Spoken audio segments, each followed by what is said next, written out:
In this video, I am going to cover 6 phases of incident response process. A cybersecurity incident response plan has to be built into all the aspects of security. It should first of all be preventive in nature, meaning it should be able to detect and ward off an attack before it happens. A second is to have firewall that prevents data from being stolen even when the first layer is breached. The tested way of doing this is to have access controls. A sound cybersecurity incident response plan has strict access controls which don't permit any unauthorized entry into any of the records. Only designated personnel should be granted access to data, and their access should be monitored by password. More importantly, a cybersecurity incident response plan should record all the entries made into the data network system with all the details such as who made the access and when, what work was done during each access, for how much time the access was given. In this, the first phase is the preparation phase. This phase will be the workhorse of your incident response planning, and in the end, the most crucial phase to protect your business. Part of this phase includes ensure your employees are properly trained regarding the incident response roles and responsibilities in the event of data breach. Develop incident response drill scenarios and regularly conduct mock data breaches to evaluate your incident response plan. Ensure that all aspects of your incident response plan, that is training, execution, hardware and software resources, are approved and funded in advance.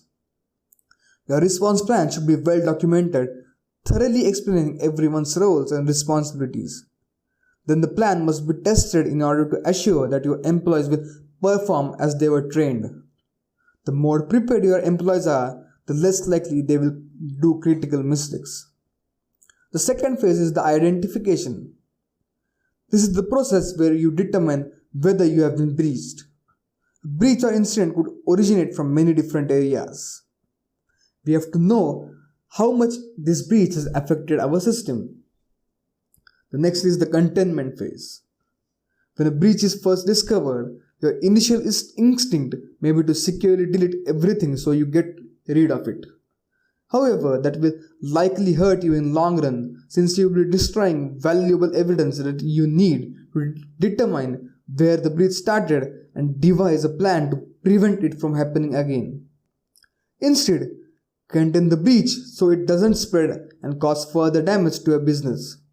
If you can, disconnect affected devices from the internet. Have short-term and long-term containment strategies ready. It's also good to have a redundant system backup to help restore business operations. That way, any compromised data isn't lost forever. This is also a good time to update and patch your systems, review your remote access protocols, and change all user and administrative access credentials and harden all passwords. The next is the eradication phase. Once you have contained the issue, you need to find and eliminate the root cause of the breach. This means all malware should be securely removed, systems should be again hardened and patched, and updates should be applied. Whether you do this or hire a third party, you need to be thorough. If any trace of malware or security issues remains in your system, you may still be losing valuable data and your liability could increase. The next is recovery. This is a process of restoring and returning affected systems and devices back into your business environment. During this time, it's important to get your systems and business operations up and running again with the fear of another breach.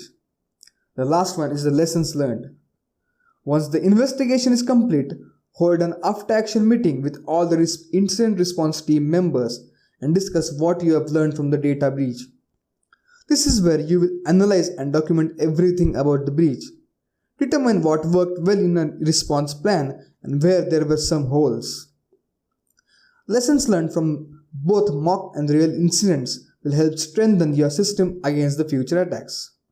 Well, no one wants to go through a data breach, but it's essential to plan for one.